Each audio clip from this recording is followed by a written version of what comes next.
السلام علیکم ورحمۃ اللہ وبرکاتہ۔ چند دن پہلے ہماری آپ کی بات ہوئی تھی کہ موت کی کیفیت سے متعلق قرآن کریم میں بعض مقامات پر کنسائسلی چیزوں کو بیان کیا گیا ہے اور کہیں مقامات پر ہمیں ان کی کچھ تفصیل بھی معلوم ہوتی ہے۔ مثال کے طور پر سورہ السجدہ کی آیہ نمبر 11 میں اللہ فرماتا ہے کہ قُلْ يَتَوَفَّاكُمْ مَلَكُ الْمَوْتِ الَّذِي وُكِّلَ بِكُمْ، تم فرماؤ تمہیں وفات دیتا ہے موت کا فرشتہ جو تم پر مقرر ہے۔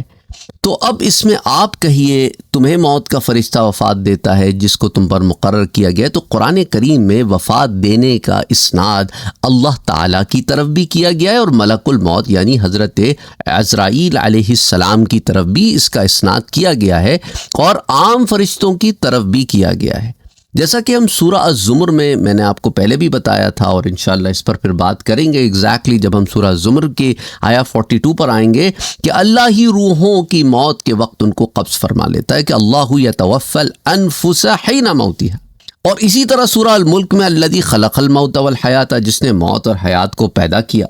اور اسی طرح سورہ البقرہ میں یحیی و یمیت، وہی زندہ کرتا ہے وہی موت دیتا ہے۔ تو اللہ کی طرف موت طاری کرنے کی نسبت کی گئی ہے اور وہ خلق کے اعتبار سے ہے، یعنی وہ موت کو پیدا کرتا ہے، یا اس اعتبار سے ہے کہ وہ حضرت عزرائیل یعنی ملک الموت کو اور دیگر فرشتوں کو روح قبض کرنے کا اذن دیتا ہے، انہیں اجازت دیتا ہے، اس کی اجازت سے وہ روح قبض کرتے ہیں۔ اور قرآن کریم میں سورہ السجدہ کی آیہ 11 میں دیکھیں ملک الموت کی طرف بھی موت طاری کرنے کی جو نسبت کی گئی ہے کہ آپ کہیے تمہیں موت کا فرشتہ وفات دیتا ہے جس کو تم پر مقرر کیا گیا ہے، تو ملک الموت کی طرف روح قبض کرنے کی نسبت باعتبار کسب کے ہے، کام کے ہے، اور یہ اس کا روح قبض کرنا اللہ سبحانہ و تعالیٰ کی اجازت، اس کے اذن کے تابع، اور اللہ کا روحوں کو قبض کرنا اور موت طاری کرنا اصالتاً اور استقلالاً ہے۔ اچھا، امام بغوی رحمۃ اللہ علیہ متوفی 516 ہجری کے یہ روایت کرتے ہیں کہ ملک الموت کے نزدیک تمام دنیا ہاتھ کی ہتھیلی کی طرح ہے، وہ بغیر کسی مشقت کے جس شخص کو چاہے پکڑ لیتے ہیں، وہ مشارق اور مغارب سے مخلوق کی روحوں کو قبض کر لیتے ہیں، اور رحمت کے فرشتے اور عذاب کے فرشتے ان کے مددگار ہیں۔ سو رحمت کے فرشتے تو مومنوں کے لیے ہیں اور عذاب کے فرشتے کافروں کے لیے۔ اور حضرت عبداللہ ابن عباس فرماتے ہیں کہ ملک الموت کا قدم مشرق اور مغرب کے درمیان ہے، اور حضرت مجاہد رحمۃ اللہ علیہ کہتے ہیں کہ تمام روئے زمین ملک الموت کے سامنے ایک تھال کی طرح ہے، وہ اس میں سے جو چیز چاہتے ہیں جہاں سے چاہتے ہیں پکڑ لیتے ہیں۔ اور بعض روایات میں ہے کہ ملک الموت آسمان اور زمین کے درمیان ایک سیڑھی پر ہے، ان کے مددگار انسان کی روح کو کھینچتے ہیں، اور جب اس کی روح اس کے سینے اور گلے تک پہنچ جاتی ہے تو ملک الموت اس کو قبض کر لیتے ہیں۔ معالم التنزیل کی جلد 3 صفحہ 596۔ اور قرآن کریم میں فرشتوں کی طرف بھی موت طاری کرنے اور روح قبض کرنے کی جو نسبت کی گئی، جیسے سورہ الانعام، اس کی بھی تفصیل ہم دیکھیں گے، لیکن اس میں جو الفاظ آتے ہیں وہ یہ ہے کہ حتی اذا جاء احدکم الموت، حتیٰ کہ جب تم میں سے کسی کے پاس موت آتی ہے تو ہمارے بھیجے ہوئے فرشتے اسے جو ہے وہ اس کی روح قبض کر لیتے ہیں اور وہ کوئی کوتاہی نہیں کرتے۔ توفتہ رسولنا وہم لا یفرطون۔ اور اسی طرح سورہ النحل کی جو آیت ہے اس پر بھی ہم پھر انشاءاللہ آج نہیں تو پھر اگلی دفعہ بات کر لیں گے کہ الذین تتوفاہم الملائکۃ ظالمی انفسہم، جو لوگ اپنی جانوں پر ظلم کرتے ہیں جب فرشتے ان کی روح کو قبض کرتے ہیں، تو ان فرشتوں کی طرف جو روح قبض کرنے کی نسبت کی گئی ہے وہ اس اعتبار سے ہے کہ وہ اس معاملے میں ملک الموت کی مدد کرتے ہیں۔ جیسا کہ بعض آثار سے بھی آیا ہے کہ حضرت عزرائیل جو ملک الموت ہیں ان کے مددگار فرشتے انسان کی روح کھینچتے ہیں، حتیٰ کہ جب روح نکلنے کے قریب ہوتی ہے تو پھر ملک الموت اس کی روح کو قبض کر لیتے ہیں۔ تو ان آیات میں جو میں نے آپ سے ذکر کی ہیں اس طرح بھی تطبیق ان کی دی گئی ہے کہ بعض انسانوں کی روح کو اللہ خود قبض فرماتا ہے، اور بعض انسانوں کی روح کو ملک الموت قبض کرتا ہے، اور بعض کی روح کو فرشتے قبض کرتے ہیں۔ مثال کے طور دیکھیں، علامہ جلال الدین سیوطی رحمۃ اللہ علیہ متوفی 911 ہجری کے لکھتے ہیں کہ امام ابن جویبر نے حضرت عبداللہ ابن عباس سے روایت کیا کہ ملک الموت کو صرف مومنین کی روحیں قبض کرنے کے لیے مقرر کیا گیا ہے، اور ایک فرشتہ جنات کی روح قبض کرنے پر ہے، اور ایک فرشتہ جنات میں سے شیاطین کی روح قبض کرنے پر ہے، اور ایک فرشتہ پرندوں اور اسی طرح وحوش اور اسی طرح درندوں اور مچھلیوں اور چونٹیوں پر بھی ہے۔ تو یہ 4 فرشتے ہیں، اور جب پہلا سور پھونکا جائے گا تو سب فرشتے مر جائیں گے اور ملک الموت ان کی روحوں کو قبض کریں گے۔ پھر وہ خود بھی مر جائیں گے، اور جو سمندر کے شہداء ہیں ان کی روحوں کو اللہ سبحانہ و تعالی خود قبض فرماتا ہے، اور ان کی کرامت کی وجہ سے ان کو ملک الموت کے سپرد نہیں کیا جاتا۔ تو حضرت عبداللہ ابن عباس کی اس روایت کو امام ابن جویبر نے جو روایت کی، جسے امام سیوطی نے الدر المنثور جو آپ کی تفسیر کی مشہور کتاب ہے اس کی جلد 6 صفحہ 478 پر بیان کیا ہے۔ تو ملک الموت سب کے انچارج ہیں، اور یہ سارے فرشتے ان کے انڈر کام کرتے ہیں، اور پھر قیامت کے وقت ان فرشتوں کی بھی روحیں قبض کر لی جائیں گی، اور آخر میں ملک الموت کی بھی روح قبض کر لی جائے گی، اور اس کا ایک پورا ایک پروسیس ہے، اور انشاءاللہ ہم بیان کریں گے پھر جب ملک الموت کی جو موت، میرے خیال سے تو میں پہلے آپ کو بتا چکا ہوں کہ ملک الموت کی موت کی بھی کبھی میں آپ کو درس دے چکا ہوں۔ حضرت ابو امامہ رضی اللہ تعالیٰ عنہ بیان کرتے ہیں کہ حضور صلی اللہ علیہ وسلم کو یہ فرماتے ہوئے سنا ہے کہ حضور سے یہ روایت بیان کرتے ہیں کہ وہ اللہ نے سمندر کے شہداء کے سوا تمام روحوں کو قبض کرنے کے لیے ملک الموت کو مقرر کیا ہے، تو سب کی روحوں کو قبض کرنے کے وہی متولی ہیں، اور یہ حدیث سنن ابن ماجہ میں آتی،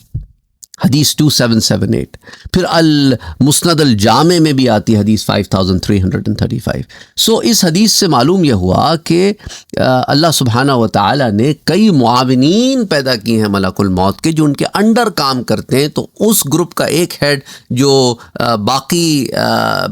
لوگوں کی روح قبض کرتا ہے، شیاطین کی روحوں کو قبض کرنے کا ایک ہیڈ، عام جنات کی ایک ہیڈ، مومنین یا عام انسانوں کی جو روح ہے ان کے قبض کرنے کا ایک ہیڈ، اور ان ساروں کو ملک الموت اوور لک کرتے ہیں۔ پورا اللہ سبحانہ و تعالی نے ایک سسٹم بنا کے دیا ہے ملائکہ کو۔ اچھا، حارث بن خزرج بیان کرتے ہیں کہ میرے والد نے کہا کہ حضور صلی اللہ علیہ وسلم نے فرمایا کہ آپ نے ملک الموت کو ایک انصاری کے سرہانے بیٹھے ہوئے دیکھا۔ آپ نے فرمایا یا ملک الموت، میرے صاحب کے ساتھ نرمی کرنا، یہ مومن ہے۔ تو ملک الموت نے کہا آپ خوش رہیں اور آپ کی اپنی آنکھیں ٹھنڈی رکھیں، کیونکہ میں ہر مومن کے ساتھ نرمی کرتا ہوں۔ یا محمد، آپ یقین رکھیں میں ابن آدم کی روح قبض کرتا ہوں، جب اس کے گھر والوں میں سے کوئی چیخ کر روتا ہے تو میں اس کی روح کو لے کر کھڑا ہو جاتا ہوں، اور میں سوچتا ہوں کہ یہ کیوں چیخ رہا ہے۔ اللہ کی قسم ہم نے اس پر کوئی ظلم کیا نہیں ہے، نہ ہم وقت سے پہلے آ کے اس کی روح قبض کر کے لے گئے ہیں۔ اگر یہ اللہ کی تقدیر پر صبر کریں گے تو ان کو اجر دیا جائے گا، اور اگر یہ چیخ و پکار اور واویلے کریں گے تو یہ گناہ گاروں ہوں گے، اور ہم نے آپ کے پاس ہم بار بار آنا ہے، ان لوگوں سے کے پاس ہم نے بار بار آنا ہے۔ سو احتیاط کریں، اور میں ہر دن اور ہر رات کو ہر قسم کے گھر پر، ہر خشکی اور ہر سمندر پر، اور ہر نرم جگہ اور ہر پہاڑ پر نظر رکھتا ہوں،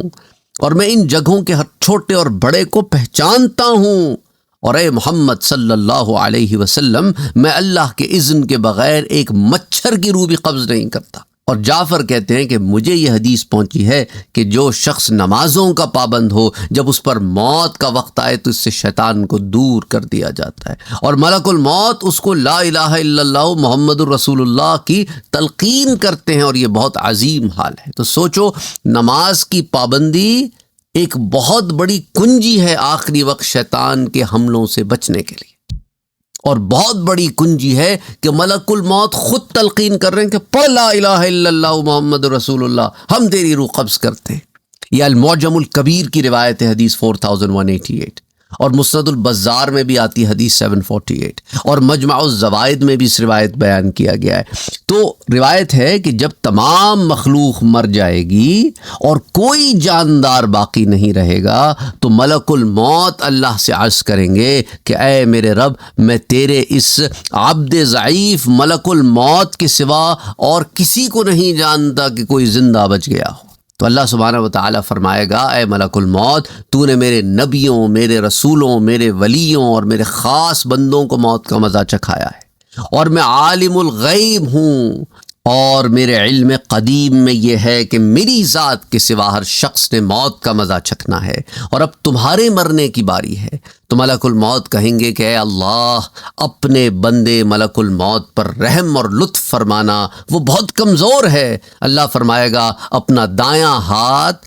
دائیں رخسار کے نیچے رکھ کر جنت اور جہنم کے درمیان لیٹ جاؤ اور مر جاؤ، پھر اللہ کے حکم سے ملک الموت مر جائیں گے۔ تو اس کو روح البیان کی جلد 7 صفحہ 136 پر اس روایت کو بیان کیا گیا ہے۔ تو جہاں میں نے آپ سے ذکر کیا، کیونکہ اکثر یہ ہوتا ہے نا کہ میں آپ سے ذکر کرتا ہوں کہ میں اس چیز کو پہلے ذکر کر چکا ہوں، اور لوگ کیونکہ درس ہوتا ہے تو بھول جاتے ہیں دوبارہ جا کے چیک کرنا کہ کہاں ذکر کیا تھا، پھر آپ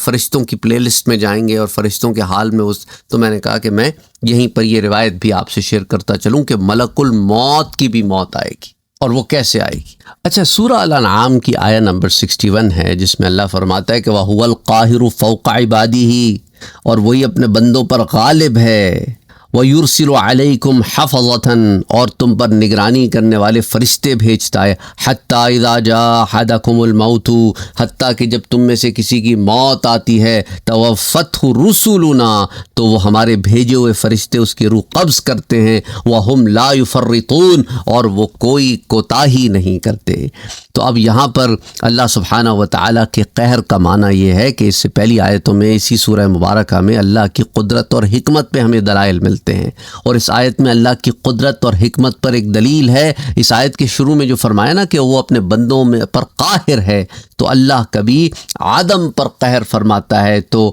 ممکن کو عدم سے وجود میں لے آتا ہے، اور کبھی وجود پر قہر فرماتا ہے تو ممکن کو وجود سے عدم کی طرف لے جاتا ہے۔ کبھی کوئی شے ہوتی نہیں، اس کو تخلیق فرما دیتا ہے، اور جو ہوتی ہے اس کے وجود کو ختم کر دیتا ہے۔ کبھی وجود کو منتقل کر دیتا ہے، کبھی نوعیت بدل دیتا ہے۔ نور پر ظلمت کے ساتھ قہر فرماتا ہے، اور ظلمت پر نور کے ساتھ، دن پر رات کے ساتھ، اور رات پر دن کے ساتھ، حیات پر موت کے ساتھ، موت پر حیات کے ساتھ قہر فرماتا ہے۔ اور یہ قہر کا ایسا بحر ہے، ایسا سمندر ہے کہ جس کا کوئی ساحل نہیں ہے۔ وہ ہر چیز پر اس کی ضد کے ساتھ قہر فرماتا ہے۔ وہ مالک الملک ہے، جس کو چاہتا ہے ملک عطا فرماتا ہے، اور جس سے چاہتا ہے اس ملک کو چھین لیتا ہے۔ وہ جس کو چاہتا ہے عزت دیتا ہے، جس کو چاہتا ہے ذلت میں مبتلا کر دیتا ہے۔ کہ اللہ فرماتا ہے سورہ یونس میں وَإِن يَمْسَسْكَ اللَّهُ بِضُرٍّ فَلَا كَاشِفَ لَهُ،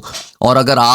اللہ آپ کو کوئی ضرر پہنچائے تو اس کے سوا کوئی اس کو دور کرنے والا نہیں، اور اگر وہ اللہ آپ کے لیے کسی خیر کا ارادہ کرے تو اس کے فضل کو کوئی رد کرنے والا نہیں۔ اور اللہ نے دن کام کاج کے لیے بنایا اور رات نیند کے لیے۔ اگر انسان دن میں نیند کا معمول بنانا چاہیں اور رات کو کام کا معمول، تو اس سے پورا کے پورا نظام بگڑ جاتا ہے۔ تو اللہ سبحانہ و تعالیٰ نے یہاں پر کرام کاتبین کا بھی ایک طریقے سے ذکر فرمایا، ان کی تعریف فرمائی۔ انشاءاللہ تعالیٰ کرام کاتبین پر تو میرے خیال سے پہلے درس موجود ہیں، نہیں ہے تو آپ بتائیے گا تو پھر اس پر بھی انشاءاللہ کام کر لیں گے، ورنہ ہم اپنے جو مین ٹاپک ہے اس سے ہم نہیں ادھر ادھر ہونا چاہ رہے، ورنہ کرام کاتبین کی ہم تفصیل میں جانا شروع کریں گے تو پھر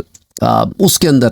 مزید بہت وقت لگ جائے گا۔ تو اعمال لکھنے کا ان کا جو کام ہے۔ بہرحال اب اس آیت میں وہ جو الفاظ ہیں نا جن کی طرف میں آنا توفته رسلنا وهم لا يفرطون، تو قرآن مجید میں بندے کی روح قبض کرنے کا اسناد اللہ کی طرف بھی ہے، میں نے آپ سے ذکر کیا ملک الموت کی طرف بھی اور عام فرشتوں کی طرف بھی، جیسے سورہ زمر میں اللہ فرماتا ہے اللہ یتوفی الانفس حین موتها۔ پھر سورہ سجدہ کی آیہ 11 جو ہم نے ابھی دیکھی کہ قل یتوفاکم ملک الموت، اور اسی طرح اس آیہ مبارکہ کی میں بھی سورہ الانعام میں بھی اللہ یہ فرماتا ہے ہمارے فرشتے اس کی روح قبض کرتے ہیں۔ تو ان آیات میں اس طرح تطبیق دی گئی ہے کہ روح قبض کرنے کی نسبت اللہ کی طرف ہی ہے، وہی حقیقی فاعل ہے، وہ اس کام کو اپنے قدرت سے ملائکہ کو عطا فرماتا ہے کہ تم یہ کام کرو اور تم یہ کام کرو۔ اور آپ کو حضرت ابو ہریرہ رضی اللہ تعالیٰ عنہ والی روایت تو یاد ہوگی، اتنی دفعہ میں نے آپ سے ذکر کی ہے، اسے امام احمد نے روایت کیا المسند میں، اور سنن ابن ماجہ میں بھی آتی ہے روایت۔ حضرت ابو ہریرہ بیان کرتے ہیں کہ حضور صلی اللہ علیہ وآلہ وسلم نے فرمایا کہ مرنے والے کے پاس فرشتے آتے ہیں، پس جب وہ کوئی نیک شخص ہوتا ہے تو وہ کہتے ہیں کہ اے پاکیزہ روح نکلو، تم پاکیزہ جسم میں تھیں، تم تعریف کی ہوئی باہر آؤ، تمہیں خوشی اور مسرت کی خوشخبری اور رب کے راضی ہونے کی بشارت۔ اس کو یوں ہی کہا جاتا رہے گا حتیٰ کہ روح باہر آ جائے گی، پھر وہ روح آسمان کی طرف چڑھے گی، اس کے لیے آسمان کو کھولا جائے گا، پوچھا جائے گا یہ کون ہے، پھر اسے بتایا جائے گا یہ فلاں ہیں۔ آسمان والے کہیں گے پاکیزہ روح کو خوش آمدید، یہ پاکیزہ جسم میں تھی، تم تعریف کی ہوئی داخل ہو، تو پھر تمہیں خوشی اور مسرت کی بشارت ہو، اور پھر یہ معاملہ سارا چڑھتا رہے گا جہاں تک کہ یہ آسمان یعنی عرش الہی میں پہنچ جائے گی، جس پر اللہ سبحانہ و تعالی جو ہے بہرحال جب مرنے والا کوئی برا شخص ہوتا ہے تو فرشتے کہتے ہیں کہ خبیث روح نکل، تو خبیث جسم میں تھی، نکل تو مذمت کی ہوئی ہے، تجھے کھولتے ہوئے بدبودار پانی کی بشارت ہو، اور اسی قسم کے اور پانی کی، اور اسے یوں ہی کہا جاتا ہے حتیٰ کہ وہ روح جسم سے نکلتی ہے پھر آسمان کی طرف لے جایا جاتا ہے۔ آسمان کے دروازے کو اس کے لیے کھولا نہیں جاتا، جب کھلوانے کے لیے کہا جاتا ہے تو اندر سے فرشتہ پوچھتا ہے یہ کون ہے، پھر آگے سے وہ بھی یہ کہتا ہے، جب اس کو بتایا جاتا ہے فلاں ہے تو وہ کہتے ہیں کہ تو بڑی ناپاک روح ہے، اس کا آنا نامبارک ہے، یہ ناپاک جسم میں تھی، اسے واپس لے جاؤ، آسمان کے دروازے اس کے لیے نہیں کھولے جائیں گے، تو پھر اس کو آسمان سے بھیج دیا جائے گا، پھر قبر تک پہنچ جائے گی۔ اور علامہ محمد احمد شاکر متوفی 1376 ہجری کے آپ فرماتے ہیں اس حدیث کی سند درجہ صحیح کو پہنچتی ہے۔ اور اسی طرح حضرت ابو ہریرہ بیان کرتے ہیں کہ نبی اکرم صلی اللہ علیہ وآلہ وسلم نے فرمایا جب مومن پر موت کا وقت آتا ہے تو اس کے پاس رحمت کے فرشتے سفید ریشم کو لے کر آتے ہیں اور کہتے ہیں کہ اے روح نکل، اللہ تجھ سے راضی اور تو اللہ سے راضی، تو اللہ کی راحت اور خوشخبری کی طرف اب نکل چل اور رب کی رضا کی طرف نکل چل، تو پھر روح مشک کی پاکیزہ خوشبو کی طرح نکلتی ہے۔ حتیٰ کہ بعض فرشتے اس روح کو لیتے ہیں اور اس کو آسمان کے دروازے کی طرف لے جاتے ہیں، اور آسمان والے کہتے ہیں کہ یہ کیا پاکیزہ، کیا خوشبودار یہ روح زمین کی طرف سے آئی ہے، یہ کون روح ہے؟ اس کی انٹروڈکشن ہوتی ہے، پھر اس روح کو مومنین کی ارواح سے بھی ملایا جاتا ہے جس کی تفصیل ہم جان چکے ہیں پہلے، اور وہ اس آنے والی روح کو دیکھ کے خوش ہوتے ہیں کہ کوئی بچھڑا ہوا دوست بہت عرصے کے بعد مل گیا ہو۔ اب اس میں لوگ ایک ایک رشتے کے بارے میں پوچھتے ہیں تو یہ سب کی روحیں ہوتی ہیں، میاں بیوی کی روحیں بھی ملتی ہیں، اور بچوں کی اور رشتہ داروں کی اور محلے داروں کی، اور جو عزیز و اقارب ہیں، ماں باپ ہیں، دادا دادی، نانا نانی، جو اس روح کو جانتے نہیں ان کا بھی انٹروڈکشن ہو جاتا ہے۔ اب کسی نے اپنے دادا کو پردادا کو نہیں دیکھا تو اب جب پتہ چل جاتا ہے کہ وہ فلاں کا بیٹا ہے تو انسان کو پتہ ہوتا ہے نا بھئی یہ تو میرا بیٹا ہے، تو میرے بیٹے کا بیٹا میرا پوتا ہو گیا، تو وہ تو ایک عام وہ انٹروڈکشن میں پتہ چل جاتا ہے کہ یہ کون ہے۔ تو اللہ سبحانہ و تعالیٰ جب ان روحوں کو بھیجتا ہے تو بتا کے بھیجتا ہے، ساری روحیں تو نہیں آتی ہیں، وہی روحیں آتی ہیں جو متعلقہ روحیں ہوتی ہیں، اور پھر بعد کی ملاقاتیں عالم برزخ میں ہوتی رہتی ہیں، کہ کوئی ایک دفعہ کی تو ملاقات ہے نہیں کہ بس ایک دفعہ ہوئی پھر بات ختم۔ تو پھر اس سے جو پوچھتے ہیں اس آنے والی روح سے، وہی لوگ پوچھتے ہیں جو جانتے ہیں کہ یہ روح ان لوگوں کو جانتی ہے جن کے بارے میں سوال پوچھ رہے ہیں کہ بھئی فلاں کا کیا حال ہے، فلاں کا کیا حال ہے، تو وہ ساری تفصیلات ہم پہلے دیکھ چکے ہیں۔ اور جب کافر کے پاس موت کے فرشتے آتے ہیں تو اس کو پھر ٹاٹ میں لپیٹ کر اس کو بڑی عجیب طریقے سے اس کو جو ہے نا بے عزتی کرتے ہوئے وہ جاتی ہے، جہاں جہاں جاتی ہے اس کو پھٹکاری ملتی ہے، پھر وہ اس کو کافروں کی روحوں کی طرف لے جاتے ہیں، فائنلی پھر وہ کافروں کی روحوں کے ساتھ ہوتی ہے۔ اور یہ روایت سنن نسائی میں بھی آتی ہے، حدیث 1832، صحیح ابن حبان میں آتی ہے، درجہ صحیح کی روایت ہے، حدیث 3014۔ اسی طرح امام حاکم اسے المستدرک میں روایت کرتے ہیں، اور اسی طرح امام جلال الدین سیوطی رحمۃ اللہ علیہ آپ کی ایک مشہور کتاب شرح الصدور، اس کے پیج 64 پر امام بزار اور امام ابن مردویہ سے ایک روایت حضرت ابو ہریرہ سے روایت لاتے ہیں کہ نبی اکرم صلی اللہ علیہ وآلہ وسلم نے فرمایا کہ جب مومن پر موت کا وقت آتا ہے تو اس کے پاس فرشتے ریشم میں مشک اور گلے ریحان کے گچھے لے کر آتے ہیں، یہ نہیں کہ صرف ریشم بلکہ ساتھ پھول بھی لاتے ہیں، اور وہ جنت کے پھول لاتے ہیں، اور آپ اور ہمیں وہ ان ظاہری آنکھوں سے نظر نہیں آتے، کیونکہ وہ آبجیکٹس ہمارے 3 ڈائمینشنل ورلڈ کے آبجیکٹ سے مختلف ہی ہیں۔ ہماری آنکھیں نہ ان چیزوں کو دیکھ سکتی ہیں، نہ ہماری ناکیں ان کی خوشبوؤں کو سونگھ سکتی ہیں۔ پھر مومن کے اس جسم سے روح نکال لیتے ہیں جس طرح آٹے سے بال نکال لیا جاتا ہے، اور کہا جاتا ہے کہ اے پاکیزہ روح اللہ کی خوشی اور اس کی کرامت کی طرف راضی اور مرضیہ ہو کے چل، اس کو ریشم میں لپیٹ کر علیین کی طرف لے جاتے ہیں۔ اور کافر پر جب موت کا وقت آتا ہے تو فرشتے ایک ٹاٹ میں انگارے لے کر آتے ہیں کہ یہاں روح نکالی، ٹاٹ میں لپیٹا اور عذاب شروع،